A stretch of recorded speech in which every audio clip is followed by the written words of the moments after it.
The population in the UK is around 67 point odd million, right? This is a statistics from 2003, so it's very, very fresh, right? And they said that 3 million of these of people who report arthritis are under the age of 35.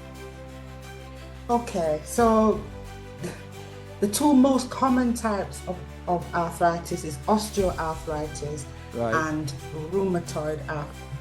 There are other types that I'll touch on that in a little while.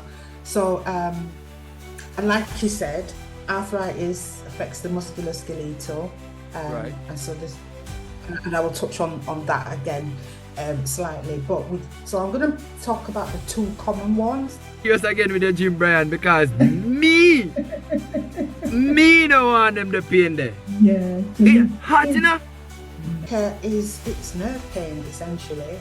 Nerves. So it's a nerve condition. So that it's so there will be some sort of nerve entrapment, which is actually causing the sciatica, and it could be a.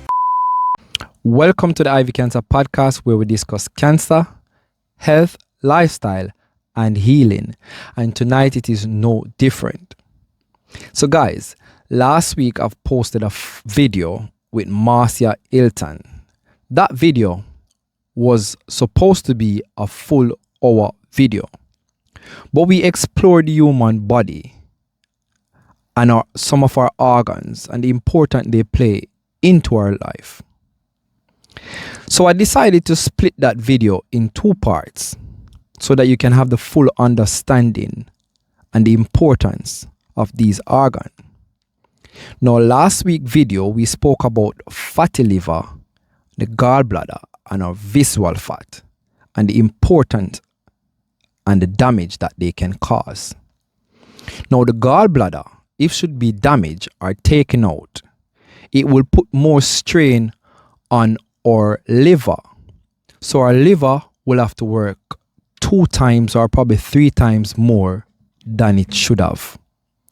So it is important, guys, to take care of our health in general.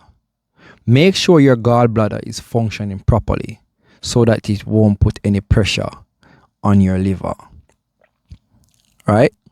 On this part of the video, we explore more of arthritis and sciatica. Now, in the UK, over 10 million people reported arthritis. We also speak about the muscle and the importance they play in our life. So, guys, if you do not know what arthritis is, you do not know what sciatica is, or you do not know how important the muscle is to our body, then you want to take in this part of the video. But before I go into this video, if you have not yet subscribed to this YouTube channel, please do so now and click the bell icon so that you won't miss our next upload. Let's go to the episode. Thank you. I was doing some research, arthritis. Okay. When I was younger, I used to think that old people, many people have the notions that old people alone get arthritis. Me, myself, I think I have arthritis. Right. I call it down for myself. Right? But there are times in the cold, if I'm too cold, my knee hurts. If I can't run the bus down. If I run the bus down, my knee hurts. Yeah. However, when I was going to the gym and I was exercising a lot, that pain minimized. Right? But in the UK, over 10 million people reported arthritis. The population in the UK is around 67 point odd million, right? This is a statistics from 2003, so it's very, very fresh, right? And they said that 3 million of these of people who report arthritis are under the age of 35. So that opened my eyes, and I said to myself, oh, so this is not an old people stuff then. I even see in a case where a lady said she had arthritis at the age of 4. And I was like, huh? I was really shocked. I want you to let the audience understand what is arthritis and can we prevent arthritis, or how do we manage arthritis? Just break it down for us. Okay, so the two most common types of arthritis is osteoarthritis and rheumatoid arthritis. There are other types that I'll touch on that in a little while.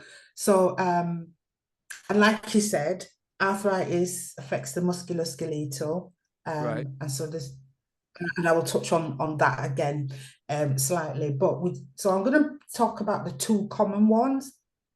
Okay, so you've got osteoarthritis. That usually, like you said, it usually affects people from like 35 upwards, mid-40s and upwards. Again, it's more common in women. And if you've got a family history of osteoarthritis, I'm talking about here now, you know, again, you're more prone to it if you've got a family history of it. But it can occur in any age when there's been an injury as well. So, for example, if I don't know, somebody's broke their ankle or have a damaged knee through football, those are the places where the osteoarthritis, the joints, is more likely to develop earlier if you've had some form of injury. Because that's where I feel my pain in my knee. Yeah. Right. Yeah. So and basically with osteoarthritis, what it's doing is it's actually affecting the smooth lining of your cartilage. So it affects that, and it basically rubs it away. So it's causing stiffness and pain and sometimes swelling. And then eventually what happens is it kind of rubs away that smooth lining, and then you've got bone on bone. So you've got bone on bone. So that's where the knee replacement comes in. That's where the knee replacement comes in. Okay. Yeah, so it could be knee, it could be the hip, you know, hip replacement. Yeah, so you get that bone on bone crunching and rubbing. So it's, and what happens as well, if you notice people who've got arthritis, osteoarthritis in their fingers, you see that the fingers are twist. And what happens is, because you've got the bone on bone, the joint is actually forced out of its normal position. So you get that twisting of the fingers. You can tell when somebody's got it. It leans to one side because the bone on bone, it's slipping out, it's being forced out of its. That must be painful. It's really painful. And that can, you know, it can, like I said, it can happen in your hands, it can happen in your spine, even it can happen in your knees and in your hips. Okay, rheumatoid arthritis now is less common than osteoarthritis, and that affects people probably, you know, in the 30s even, and upwards. Again, it's more common in women than it is in men, but it's an immune thing. This is it's not a wear and tear rub down thing. It's the body. The body is actually almost like attacking yourself. So it's an so this is the inflammation one. This is the immune. Yeah, because even with osteoarthritis, you can still get inflammation, so you get the swelling. But with rheumatoid, it's your body, it's your immune system that is causing the issue, not the fact that it's wear and tear or anything like that. How do we know? How do we get the different diagnosis? You usually can tell when it's osteoarthritis. Rheumatoid arthritis will come on a lot earlier. Like I said, it usually affects people earlier. And it's usually a blood test that you'll be able to take, and the symptoms will be slightly different. So for example, again, you'll still get the joints, the pain and the stiffness and all of that. But what happens with this now is you get a breakdown of the joints and of the cartilage. Right. The outer covering of the joint is affected by the immune attacking it. You know, so what happens then is it's not a rubbing down, but it just kind of breaks down, cause problem like that. So that's what happened. In terms of treatment, So with osteoarthritis, there's actually no cure, but you can slow it down. So you can slow it down with things, just as you said, go to the gym, do the exercising. The more exercise you can get, it can relieve some of that pain.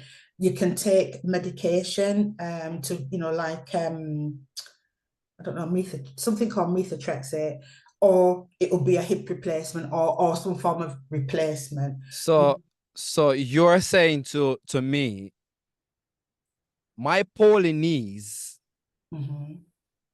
I can't fix it.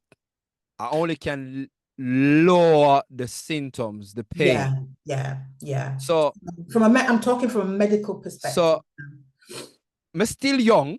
Mm-hmm. Really feel old when I see the bus running it down, and when I reach on the bus, I'm crying for pain. Mm-hmm. So you're saying to me, if God grant me long life, I'm supposed to live at least say 80, I will be crying out for pain. Again, like I said, it's a lifestyle modification. So you can Brian, you need to get serious again with the gym. You need to get serious again with the gym, Brian, because me no want them the pain there. Yeah. So It hard, you know?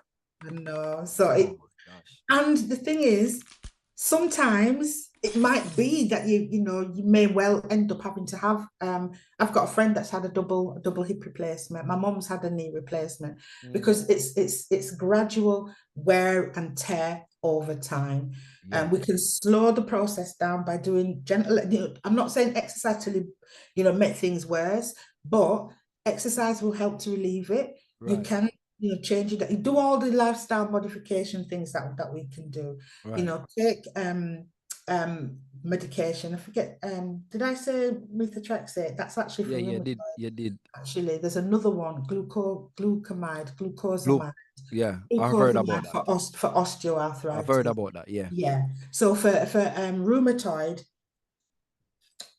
they will give you methotrexate for that. And they will give you steroids to manage the pain. So it's a different treatment for rheumatoid. Okay. They will also sometimes use something called biological treatments as well. That's actually an injection. So they give you an injection for that to dampen down your immune system so that your immune system isn't triggering the pain. So they want to, dampen it, suppress the immune system a little bit. A lot of people will be saying you really don't want to be really suppressing your immune system because it affects other things, but that's what they've got at the moment. So that's those are the kind of, and I'm saying this very generally. So those are the two different types, and the two different ways that we would treat it. You've got other types of arthritis. So a lot of times you'll have heard something called ankylosing spondylitis, and that affects the muscle tone and the ligaments of the spine. Okay. And it's called ankylosing spondylitis. Then you've got something called cervical spondylosis, which is what I have got in my neck. And it's more of a degenerative arthritis, and it's in my neck. And I've had it for years. And my neck is actually shortened. So over time, and I've got bone on bone rubbing in the back of my neck. And sometimes you can get pain, nerve entrapment. So sometimes it's hard to turn my neck, and there's not a great deal you can do about it. Some people have had pins put in and all of that, but there are various treatments that you can get. But yeah, so the cervical spondylosis is what you get in your neck. So it's arthritis in your neck. You can get fibromyalgia. A lot of people don't realize actually. Someone I know, a TikTok influencer, a very inspirational person. She have fibromyalgia, and it seems like, to me, I don't know her that much, but what I've seen so far, she go through a lot with that. But we could have touched a little bit of that, but because the essence of time, I don't want to get too much into that, because I have a few more questions I really would like to ask. But skeleton muscle. Let's go to the skeleton muscle, because Yeah. A lot of people do not understand how important our skeleton muscles are to our body in overall. Can you give us some knowledge on that? The muscles, musculoskeletal, obviously the two are connected. You need your muscles, right, tendons to keep us upright. We need right. we need the muscles. We need them to work properly. Right. Because not only does it, help our skeletal, keep us upright and all of those things, keeping the strength, it also helps to pump the blood around the body as well. So really? Yeah. I didn't know that. So when we're walking, so for example, our calf muscles, right? When we have, we've got the arteries and we've got the veins. So the closer to the heart our arteries and veins, the bigger the arteries and veins. Yeah. Oh. As it gets further away from your body, from your heart, should I say, to your lower limbs, for example, those arteries and veins become, narrower. Right. So if you've got veins, the blood flow through your veins to your foot, it needs to get back up to the heart. Right.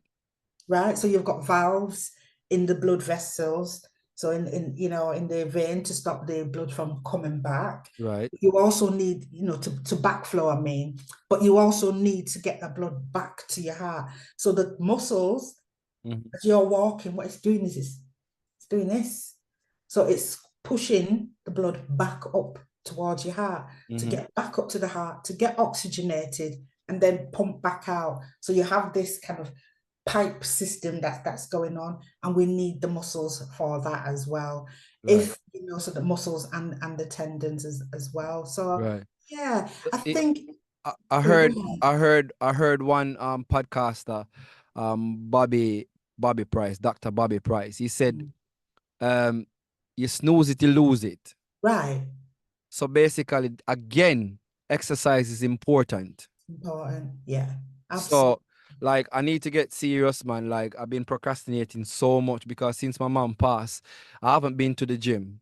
That's over a year now, and I need to really start. Okay. Yeah. All right. Let's touch a bit on sciatica. Okay. I need to understand more about sciatica as much as I can. One of my supervisors has been struggling with sciatica. Unfortunately, because of the medication, it's overlaps to more than just sciatica now. And he struggled with sciatica. Can you just help us to understand what is sciatica? Sciatica it's nerve pain, essentially. Nerves. So it's a nerve condition. So so there will be some sort of nerve entrapment, which is actually causing the sciatica, and it could be generally it's a musculoskeletal issue. Usually that's caused that. Okay. So it's actually quite a lot of people have it. I had it very, very bad at one point because of does he have back pain? Yeah. Very, very terrible back pain. Lower back pain. Right, lower back pain. Right. So what's probably happened is that he's got degeneration of his lumbar spine. Probably S3, what they call S3, S4, S5.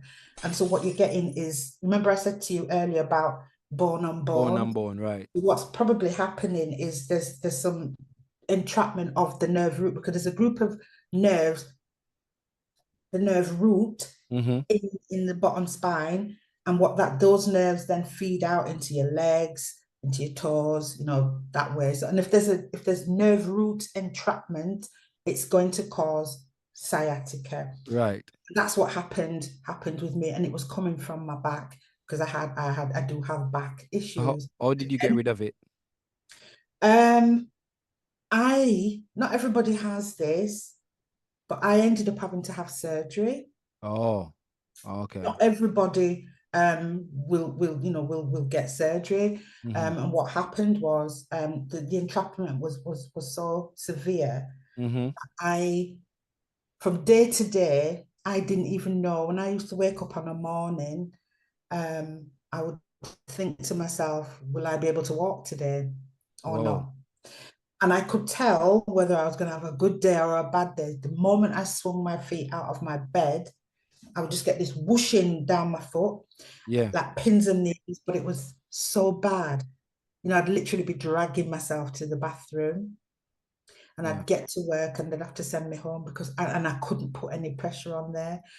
The key thing that I would say to your friend is to I don't know, I'm presuming that he'll be on things like medication like gabapentin, amitriptyline, those kind of medications that deal with nerve pain. So things like painkillers, you know, cocaine, it's not going to touch it. It'll be those other medications. It's that intense. Wow. Yeah. And one of the key things that I think, you know, is to be careful of something called cauda equina, which means that the spine, you know, it could crumble to the point where you know, it damages the spinal cord to the point where if he doesn't get treatment quickly, he may not be able, you know, it can cause paralysis. And one of the signs of that, so it's called spinal equina, And so what will happen is he'll get numbness. He's got to check and make sure that he's still got feeling on his calves, on his thighs, should I say, and on the inside of his legs. So if he's not able to hold his, you know, urine or hold his bowels, if he cannot feel any of that, and, you know, then it's a medical emergency and he needs to take himself to the hospital. It's very difficult. I think the thing would be to seek specialist help for it. Going to your GP and just having medication for that. He needs an MRI to see exactly what is going on there. So an MRI is something that I would suggest so they can see exactly where the impingement, where the entrapment is, and have a look and see what is causing that. When I had my MRI, I also had a big cyst, what you call a synovial cyst.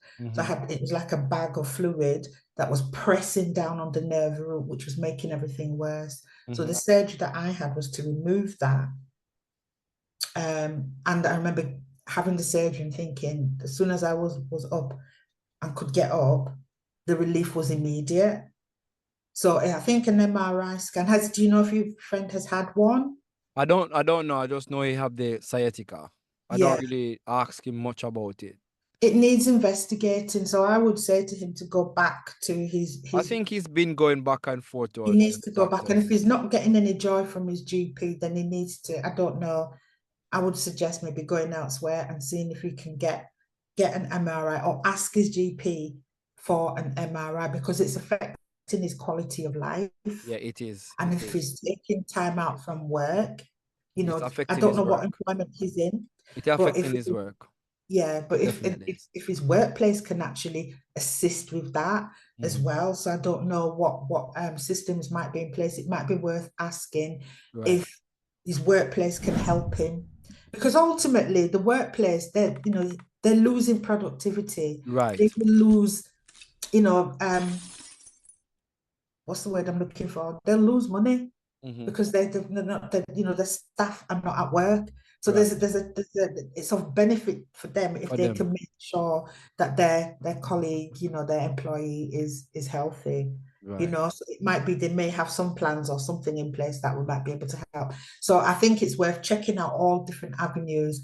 But I think firstly, an MRI would be the first point of call to rule out anything else that might be causing the entrapment, and it's that needs work because there will be a cause for that sciatica. There's some kind of impingement and entrapment that needs sorting.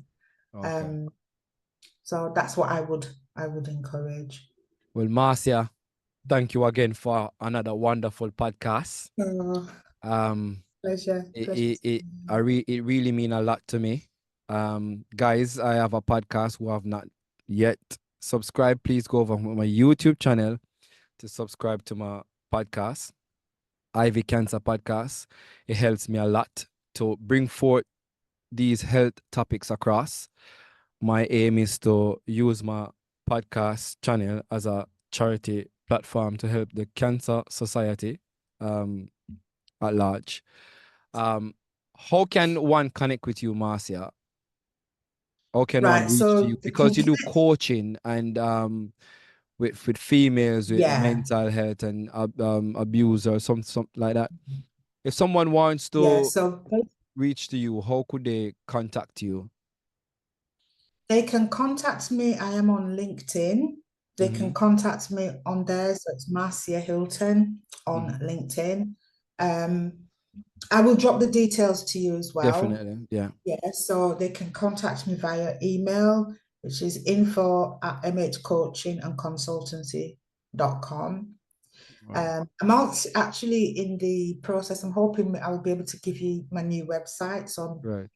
and having that's in almost ready now. So I'll let you have the new details for that. You can Appreciate it. contact me on Instagram. So it's marcia.hilton.5 on Instagram as well. And I'm also on Facebook. Okay. Well, Yeah. thank you again, and I wish you all the best. I know that you have unfortunate circumstance in your family at the present moment. I pray God give you strength in your Thank you. family, and you take care. Thank you so much. All I right, bye. appreciate you. Thank you for having me. Thanks. Thank you.